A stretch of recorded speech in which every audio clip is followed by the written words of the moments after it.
All welcome to history voice over. இப்போ நேற்று எபிசோடில் வந்து என்னாச்சுன்னா, நம்மளுடைய ஒக்டேயாங் வந்து மேக்ஸிமாக்காக ஸ்டாண்ட் பண்ணியிருப்பாங்களா. அப்போ வந்து மேஜிஸ்ட்ரேட் கூட யார் மணி உன் பேர் என்னன்னு கேட்டிருப்பாங்க. அப்போது என் பேர் லேடி ஓக்டேயாங் சொல்லியிருப்பாங்கல்ல.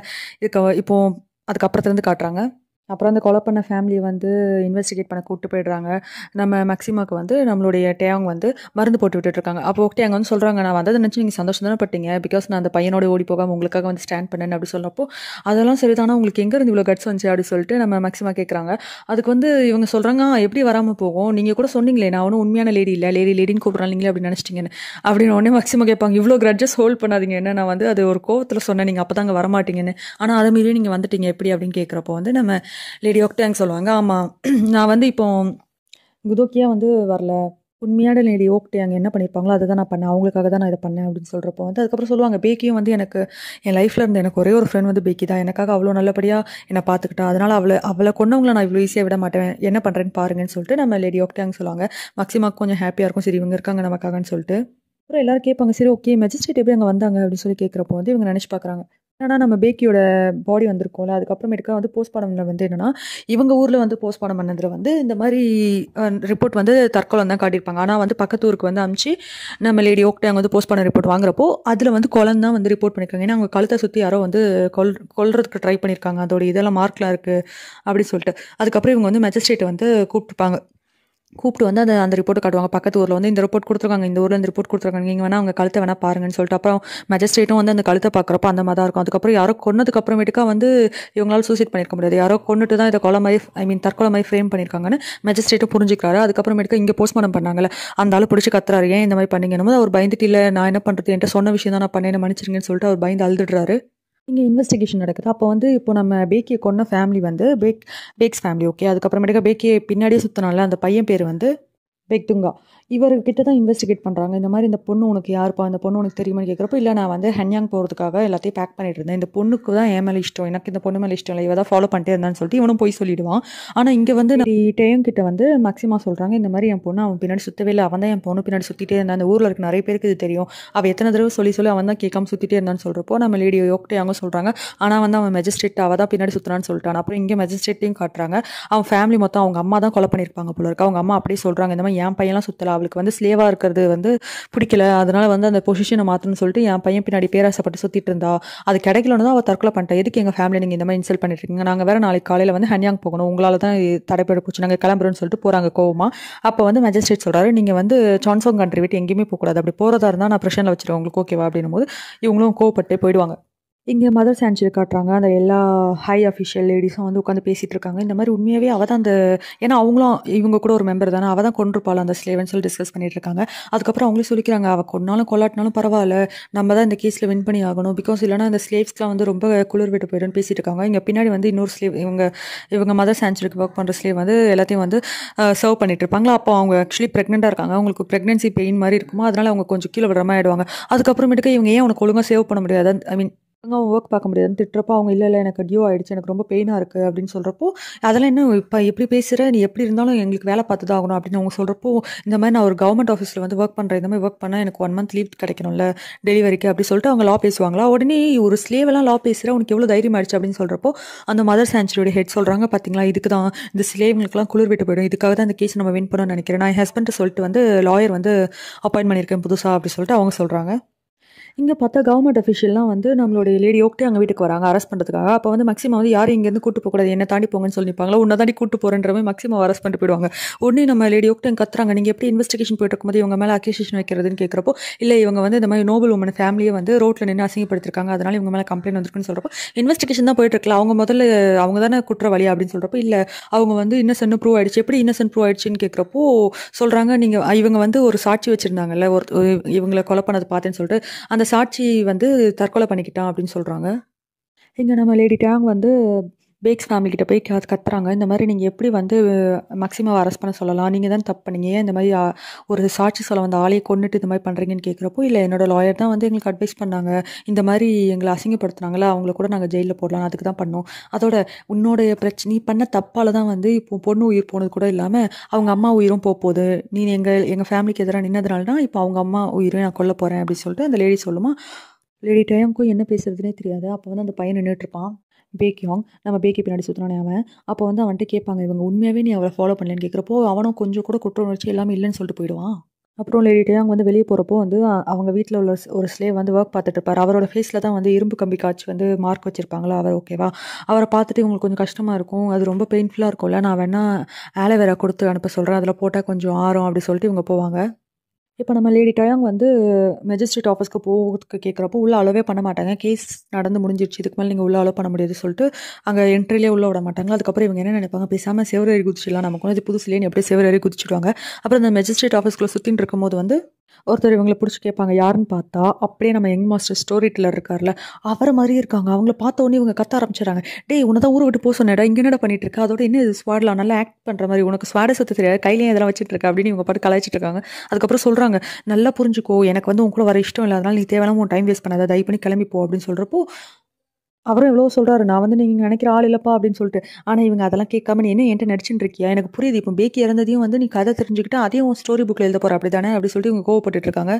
அப்புறம் அவங்க வந்து லேடி அப்படின்னு கூப்பிடுறப்போ, "லேடின்லாம் ஏன்டா கூப்பிடுற? என்ன குதோக்கின்னு தானே கூப்பிடுவ. அப்படியே கூப்பிடு" அப்படின்னு. "குதோக்கியா?" அப்படி சொல்லிட்டு அவரும் ஷாக் ஆகி பார்க்குறாரு. அப்புறம் இவங்க கேட்குறாங்க, "என்ன இப்ப நீ ஸ்டோரி டெல்லர் கிடையாது. நான் ஒரு கவர்மெண்ட் ஆஃபீசர் சொல்லப் போறியா? யாராவது நம்புவாங்களா?" அப்படின்னு கேட்குறப்போ, பின்னாடி இருந்து ஒரு ஆள் வந்து இவர கூட்டு போவாங்களா, அதுக்கப்புறம் தான் இவங்களே நம்புவாங்க. உண்மையாவே இது வேற ஆள் தான் போல. கவர்மெண்ட் ஆஃபீசர் தான். நம்ம தான் ஏதோ தப்பா நினைச்சுட்டு இருக்கோன்ட்டு இப்ப தான் அவங்களுக்கே புரியுது. அப்புறம் அந்த கவர்மெண்ட் ஆஃபீசர் வந்து பயங்கரமா ஃபைட்லாம் போடுவாரா, இத பார்த்துட்டு வந்து இவர் உண்மையாவே கவர்மெண்ட் ஆஃபீசர் தான் போல. நல்லா ஃபைட் பண்றாரு. அவனுக்கு கத்தி கூட பிடிக்க தெரியாது. போச்சு இது தெரியாம நான் வேற என்னோட எல்லா உண்மையும் உளறிட்டேனேன்னு சொல்லிட்டு இவங்க பயந்துப்பாங்க. இப்ப நம்ம ஒரு சோல்ஜர் பார்த்தோம்ல. அவரு வந்து என்னன்னா, நம்ம மேஜிஸ்ட்ரேட்டோட மூத்த பையன். ஓகே. அதுக்கப்புறம் மேஜிஸ்ட்ரேட்க்கு குட்டியா இன்னொரு பையனும் இருக்காங்க. ஸோ, இப்போ உங்க ஃபேமிலியா உட்காந்து சாப்பிட்டுட்டு இருக்கும்போது வந்து மேஜிஸ்ட்ரேட் வந்து பேசுறாரு. இந்த மாரி லேடி ஓக் டேங்ன்னு ஒரு பொண்ணு இருக்கா. அவ வந்து பாவம் அவகிட்ட வேலை பார்த்த ஒரு ஸ்லேவோட உயிருக்காக இவ்வளோக்குள்ள போராடிட்டு இருக்கா. ரொம்ப நல்ல பொண்ணுல அப்படின்னு சொல்லி டிஸ்கஸ் பண்ணிக்கிறாங்க. அப்ப வந்து அந்த ஃபர்ஸ்ட் பையன் இருக்கான்ல, அதான் சோல்ஜர். அவர் கேட்கிறாரு, "அவளால வந்து இந்த கேஸ்ல வின் பண்ண முடியும்னு நீங்க நினைக்கிறீங்களாப்பான்னு?" கேட்கிறப்போ அவரும் யோசிக்கிறாரு. ஒரு பக்கம் நம்ம லேடி ஒக்டியாங்க வந்து ஒவ்வொரு லாயர் கிட்டயும் போயிட்டு இந்த கேஸ் எடுக்க சொல்லி கெஞ்சிட்டு இருக்காங்க. ஆனா ஒரு லாயர் கூட எடுக்க மாட்டேன்றாங்க. ஏன்னா இதுக்கு ஆப்போனன்ட்டா இருக்க லாயர் வந்து ஹென்யாங்லேருந்து வந்திருக்க ரொம்ப பெரிய லாயர் போல. அவர் எதிர்த்து யாருமே வின் பண்ண முடியாது. நாங்க ஏன் இந்த கேஸ்ல வரணும் அப்படி சொல்லிட்டு யாருமே அக்செப்ட் பண்ண மாட்டேன்றாங்க. இப்ப நம்ம டேயாங் வந்து அந்த வழியா நடந்து போயிட்டு இருக்கும்போது வந்து பார்த்தா, அந்த மார்க்கெட்ல வந்து இந்த கொள்ளைக்காரனுங்க மாரியே ட்ரெஸ் போட்டுட்டு, அதாவது ஸ்லேவ் மாரி ட்ரெஸ் போட்டுட்டு இவங்க பிக்சர் வச்சு தேடிட்டு இருக்கானுங்க. ஆக்சுவலி வந்து இந்த மாரி கூலிக்கு ஆள கூப்பிட்டு வந்து இவங்கள தேட சொல்லியிருக்காங்கல்ல, அந்த ஆட்கள் போல. இவங்க பிக்சர கையில வச்சு தேடிட்டு இருக்காங்க. இவங்களும் அவங்கள பார்த்த உடனே பயந்து வேகமா ஒளிஞ்சுக்கிறாங்க. தலையில அந்த ஸ்கார்ஃப போட்டுட்டு வேகமா போயிடுறாங்க. ஆனா வந்து அவனுங்க இவங்கள கண்டுபிடிச்சு பக்கத்துல வந்துடுறானுங்க. வந்துட்டு, "வாவ்! எவ்வளோ அழகா நடிச்சிட்டு இருக்கல. நீ லேடி மாரி. ஆனா நீ லேடி கிடையாது தானே" அப்படி சொல்லிட்டு இவங்கள சுத்தி வளைச்சிடுறாங்க. அப்ப இவங்கள டீஸ் பண்ணிட்டு இருக்கும்போது தூரத்துல இருந்து வந்து அந்த சோல்ஜர் இருந்தார்ல, நம்மளோட ஸ்டோரி டெல்லர் மாரி இருந்தாரு. அவரும் பார்த்துருவாரு. சரி அவளுக்கு ஹெல்ப் தேவைப்படுது. நம்ம போலாம்னு நினைச்சிட்டு இருப்பாரு. அதுக்கு முன்னாடி பார்த்தா நம்ம டேயோங்கே வந்து அவங்கள டிஃபெண்ட் பண்ணிப்பாங்க. கையில கத்தி வச்சிருப்பாங்க. அத வச்சு அவங்க கையில லைட்டா மார்க் போட்டுட்டு வேக வேகமா ஜம்ப் பண்ணி செவரெல்லாம் தாண்டி தாண்டி ஓடுவாங்க. கடைசியில ஓடி போய் ஒரு முட்டு சந்துலயே மாட்டிப்பாங்க. அவ்வளோதான் நம்ம கதை முடிஞ்சுன்னு நினைச்சிட்டு இருக்கோம். கவர்மெண்ட் சோல்ஜர் இருக்கார்ல, அவரு வேக வேகமா வந்து அந்த கத்திய புடுங்கி அவங்க எல்லாரையும் பயங்கரமா அடிச்சிடுறாரு. அடிச்சுட்டு சொல்றாரு, "அந்த பொண்ணு மாரி நான் ஈஸியா உங்கள விட மாட்டேன்னும்போது" அவனுங்களும் பயந்து ஓடிறானுங்க. அப்புறம் நம்ம டேங் வந்து தேங்க்ஸ் பட் நீங்க ஏன் இங்க வந்து என்ன காப்பாத்திட்டு இருக்கீங்கன்னு கேட்குறப்போ, "நீ தானே நேத்து என்ன ஸ்டோரி டெல்லர்ன்னு கூப்பிட்ட. இப்ப என்ன சோல்ஜர்ன்னு கூப்பிடுறேன்னு" கேட்குறப்போ, "இல்ல நான் உங்கள ஸ்டோரி டெல்லர்ன்னு தப்பா நினைச்சுட்டேன். சாரி. அதுக்கப்புறம் நேத்து நான் தப்பா நடந்துக்கிட்டு தான் சாரி" அப்படி சொல்லிட்டு நம்ம டேங் சொல்றாங்க. "இல்ல அதெல்லாம் பரவால்ல. ஆனா அந்த ஸ்டோரி டெல்லர் வந்து உன் லவ்வரா? அவன் கூட ஓடி போறதா இருந்தியான்னு" சொல்லி இவங்க கேட்குறப்போ, "அதான் நேத்து நடந்ததெல்லாம் மறந்துடுங்க ப்ளீஸ்" அப்படி சொல்லிட்டு இவங்க போயிடுவாங்களா. அப்போ வந்து அவங்க கேட்பாங்க, "சரி ஓகே அந்த பேக்கி பொண்ணு வந்து உன்னுடைய ஸ்லேவ் தானே? அதோட உன்னோட ஃப்ரெண்டுன்னு சொன்னியாமேன்னு" கேட்குறப்போ, "ஆமா கண்டிப்பா அவ என்னோட ஒரே ஒரு ரொம்ப ப்ரிஷியஸான ஃப்ரெண்டுன்னு" சொல்றப்போ, "ப்ரிஷியஸான ஃப்ரெண்டா? ஒரு ஸ்லேவ் கேர்ள்" அப்படின்னு இவர் கேட்பாரு. ஆமா. எனக்கு தெரிஞ்சு இந்த உலகத்துல இருக்க எல்லா உயிர்களுமே ஈக்குவல் தான். அவங்க ஸ்லேவா இருந்தாலும் சரி, யாரா இருந்தாலும் சரி, ஈக்குவலா தான் நம்ம பார்க்கணும்னு நான் நம்புறேன் அப்படின்னு சொல்லிட்டு இவங்க சொல்லுவாங்க. இவர் கொஞ்சம் இம்ப்ரெஸ் ஆயிருவாரு. அதுக்கப்புறம் நீ ஏன் அட்வொகேட்ட தேடுறதுக்கு பதிலா நீயே ஒரு அட்வொகேட் ஆகக்கூடாதுன்னு சொல்லிட்டு இவர் அட்வைஸ் பண்ணுவாரு. அப்ப நம்மட்ட இவங்க வந்து எவ்வளோ சொல்லுவாங்க, "இல்ல எனக்கு வந்து லா பத்தி ஒண்ணும் தெரியாது." "அது ஒண்ணும் பிரச்சனை இல்ல. நீ நல்லா படிச்சாலே போதும். நீ அந்த கேஸ வாதாடுற அளவுக்கு யாருமே வாதாட மாட்டாங்க. உனக்கு தெரியும்ல. அதோட வந்து மேக்ஸிமம் அவ காப்பாத்தணும்ல. அவங்கள கொன்றுவாங்க. உனக்கே புரியுதுல்லன்னு" சொல்லிட்டு இவர் சொல்லுவாரு. கரெக்ட் தான். ஆனா அந்த புக்ஸ் எல்லாம் எங்க இருக்குன்னு கேட்கிறப்போ, கவர்மெண்ட் ஆஃபீஸ்ல இருக்கு. அந்த புக்ஸ் எல்லாம் அந்த லைப்ரரியில இருக்கும். கவர்மெண்ட் லைப்ரரியில. நீ அங்க வந்து படின்னு சொல்றப்போ, நான் தான் அலவுட் இல்லைன்னு சொல்றப்போ, என்கிட்ட கீ இருக்கு. நான் உன்ன கூட்டு போறேன்னு சொல்றப்போ, இவங்க சொல்லுவாங்க, "ஐயோ! நீங்க ஒரு சோல்ஜர். உங்க வேலைக்கே ப்ராப்ளம் ஆயிடும். அதெல்லாம் பண்ணாதீங்கன்னு" சொல்லிட்டு அவங்க சொல்லுவாங்க. ஓகே நான் யாருன்னு இன்னும் உனக்கு தெரியல போல. நான் வந்து பேரு வந்து சங்யாங். நான் வந்து சொன்சங் கண்ட்ரியோட மேஜிஸ்ட்ரேட் இருக்காங்களா, அவங்களோட மூத்த பையன் அப்படின்னு சொல்லிட்டு அவர் இன்ட்ரோ ஆயிக்கிறாரு. இவங்களும் ஷாக் ஆயிடுறாங்க.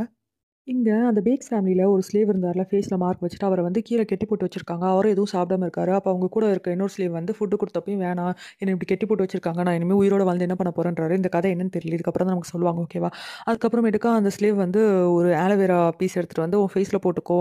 நம்ம லேடி டயாங் வீட்ல இருந்து குடுத்து விட்டாங்கன்னு சொல்றாங்க. அவரும் யோசிக்கிறாரு. இங்கே நம்ம சொங்கியவங்க அதுக்கப்புறம் லேடி டயாங் இருக்காங்க. சொங்கியவங்க பேசாமல் நம்ம ஹீரோன்னு கூப்பிடலாம். இதுக்கப்புறம் நம்ம ஹீரோவும் நம்ம லேடி டயாங்க வந்து லைப்ரரிக்கு போகிறாங்க திருட்டுத்தனமாக. அப்படி போயிட்டு இருக்கும்போது அவர் ஒரு வழி சொல்கிறாரு. ஆனால் இவங்க வந்து வேறு வழியாக போகிறாங்க வேக வேகமாக. என்ன இந்த பக்கமாக போகிறேன்னு சொல்ல எனக்கு நல்லா தெரியும் போன தடவை வந்து இல்லை திருட்டு வழியாக எப்படி போகணும்னு எனக்கு தெரியும்னு சொல்கிறப்போ ஒரு தடவையே உனக்கு தெரியுமா கேட்குறோம். ஆமாம் என் மெமரி பவர் ரொம்ப ஸ்ட்ராங் எனக்கு ஒரு தடவையே மனப்பாடாயிடும்னு சொல்லிட்டு இவங்க வேகமாக போகிறாங்க. அவர் கொஞ்சம் இம்ப்ரெஸ் ஆகிறாரு இதுலையும். அதுக்கப்புறம் லைப்ரரியில் போய் படிச்சுட்டு இருக்கும்போது அவங்க சைனீஸ் கேரக்டர்லாம் எழுதுவாங்களா உனக்கு சைனீஸ் கூட தெரியுமான்னு கேட்குறப்போ ஆமாம் என் பிரதர் சொல்லி கொடுத்தாங்கன்னு சொல்லுவாங்க. அப்புறம் நீ வந்து மார்ஷியல் ஆர்ட்ஸ் கூட யார்கிட்ட கற்றுக்கிட்ட உன் பிரதர் கிட்ட தானேன்னு கேட்குறப்போ ஆமாம் ஆமான்னு அவங்களும் சொல்லுவாங்க. அப்புறம் இவங்க வந்து சரி எனக்கு இன்னும் சில புக்ஸ் வேணும் கிடைக்குமான்னு கேட்குறப்போ எது வேணாலும் ஃப்ரீயாக எடுத்துக்கோன்னு சொல்லிட்டு அவர் சொல்லுவார். நான் உனக்கு ஏன் ஹெல்ப் பண்ண உனக்கு தெரியுமான்னு கேட்குறப்போ இல்லை தெரியல சொல்லுங்கன்னு சொல்கிறப்போ அவரும் நம்ம ஹீரோ சொல்லுவார். இந்த மாதிரி வந்து நீ வந்து அந்த சுவர்லாம் ஏறி குதிச்சு ஓடினில்ல அந்த திருடங்கிட்டன்னு தப்பிக்கும் போது அது ரொம்ப நல்லா இருந்துச்சு. ஆக்சுவலாக நான் இவ்வளோ வருஷமாக நினச்சிட்டு இருந்தேன் பொண்ணுங்களை வந்து மென் தான் ப்ரொடெக்ட் பண்ணணும். முதல் தடவையாக நீயே உன்னை ப்ரொடெக்ட் பண்ணிக்கிறது பார்க்குறப்போ எனக்கு ரொம்ப இம்ப்ரெசிவாக இருந்துச்சு. அதனால தான் உனக்கு ஹெல்ப் பண்ணணும்னு எனக்கு தோணுச்சுன்னு சொல்கிறப்போ அவங்களும் ஓகே தேங்க்ஸ். நீங்கள் இப்போ எனக்கு பண்ணுற ஹெல்ப்புக்கு நான் கண்டிப்பாக அந்த கேஸை வின் பண்ணிடுவேன். அதே மாதிரி நீங்கள் பண்ண ஹெல்ப் கண்டிப்பாக ஒரு நாள் நான் ஹெல்ப் பண்ணுவேன். நீங்கள் வேணால் பாருங்கன்னு சொல்லிட்டு இவங்களும் சொல்லுவாங்க. அவரும் கொஞ்சம் ஸ்மைல் பண்ணுவார். இங்கே வந்து அந்த ஃபேஸில் மார்க் வச்சிருந்த ஸ்லேவ் இருக்கான்ல அவன் பேர் வந்து தொல்சா கொக்கே. அவன் வந்து அங்கேருந்து தப்பிச்சு போய்ட்றான். அதுக்கப்புறம் அந்த பேக் ஃபேமிலியில் இருக்க லேடி வந்து ரொம்ப டென்ஷனாக ஆகிறாங்க. அவங்க லாயர்கிட்ட சொல்ல ஐயோ அவன் வேறு தப்பிச்சு போயிட்டான். அவன் மெஜிஸ்ட்ரேட்டை போயிட்டு உண்மையாக சொல்லிட்டு என்ன பண்ணுறதுன்னு சொல்லிட்டு இவங்க வேறு ஒரு பிளான் போட்டுட்ருக்காங்க. இங்கே பார்த்தா ஊருக்கு நடுவில் நம்ம லேடி டயாங்க கூப்பிட்டுட்டு வந்து அந்த பேக்ஸ் ஃபேமிலி வந்து பேரம் பேசிட்டு இருக்காங்க. ஆக்சுவலி மெஜிஸ்ட்ரேட் கூட இல்லை. பட் அவங்க வந்து அவங்க கூட இருக்க சப்போர்ட்டர்ஸ்லாம் சேர்த்து வச்சுட்டு வந்து பேரம் பேசுகிறாங்க. இந்த மாதிரி வந்து உன்னோட ஸ்லேவ்க்கு வந்து விலையா நாங்கள் 30 ஹார்ஸோட ரேட் தரோம் இறந்து போன பேக்கிக்காக. அதுக்கப்புறமேட்டுக்கு அவங்க அம்மாவையும் நாங்கள் விட்டுடுறோம். ஆனால் இந்த கேஸை வந்து வித்ரா பண்ணிட்டு போயிடணும் அப்படின்னு சொல்லிட்டு அந்த கூட்டத்தில் இருந்து நிறைய பேர் பார்க்குறாங்க. அதில் வந்து நம்ம மெஜிஸ்ட்ரேட்டோட மூத்த பையனும் 2வது பையன் குட்டி பையனும் வந்து பார்த்துட்டு இருக்காங்க. அப்போ அந்த குட்டி பையன் சொல்கிறான் மெஜிஸ்ட்ரேட் நம்ம அப்பா இல்லாமல் இவங்க இந்த மாதிரி பண்ணுற தப்பு தானே அதுவும் ஒரு நோபல் உமன் இந்த மாதிரி ட்ரீட் பண்ணுறாங்கன்னு சொல்கிறப்போ சரி விட பொறுத்திருந்து என்ன நடக்குது பார்க்கலான்னு அவரை சொல்கிறாரு. இப்போ நம்மளுடைய லேடி டயாங்க கேட்குறாங்க சரி ஓகே நீங்கள் எவ்வளோ தருவீங்கன்னு கேட்குறப்ப 30 ஹார்ஸ் சொன்னீங்கல்ல இதுக்கு பதிலாக நீங்கள் என்ன தரீங்கன்னா உங்களுடைய வீடு உங்களோட நிலம் அதுக்கப்புறம் உங்களோட மொத்த சொத்து இந்த பேக்கி பேரில் தரீங்களா அதெல்லாம் நீங்கள் கொடுத்தா கூட பேக்கிக்கு ஈடாகாது தெரியுமா அப்படின்னு சொல்கிறப்போ உனக்கு எவ்வளோ திமிர் இருக்கும் போனால் போது விடலான்னு பார்த்தா நீயே இப்படி பேசுகிறல அப்படின்னு சொல்கிறப்போ இவங்க சொல்லுவாங்க இந்த மாதிரி ப்ரைவேட்டாக கூப்பிட்டு செட்டில்மெண்ட் பண்ணுறீங்களா இதுக்கே உங்களுக்கு மேலே வந்து கேஸ் போடலாம் தெரியுமா ஆர்டிகல் 432 படி வந்து உங்கள் மேலே கேஸ் போடலாம் ஏன்னா இது ஒரு மர்டர் கேஸ் என்னை வந்து ப்ரைவேட்டாக வந்து நீங்கள் செட்டில் பண்ணலான்னு பார்த்துட்டு இருக்கீங்க ஏன் உங்கள் லாயர் உங்கள்கிட்ட சொல்லலையான்னு சொல்லிட்டு லாயரை பார்க்குறாங்க. ஓகே நாளைக்கு வந்து கேஸில் பார்க்கலான்னு சொல்லிட்டு இவங்க பாட்டு போயிடுறாங்களா. இவங்க ரொம்ப கான்ஃபிடென்ட்டான உமன்ல அப்படி சொல்லிட்டு மெஜிஸ்ட்ரேட்டோட 2வது பையன் சொல்கிறான். அப்போ நம்ம ஹீரோ ஆமாம் எனக்கும் அப்படி தான் தோணுதுன்னு சொல்கிறாரு சிரிச்சுக்கிட்டே.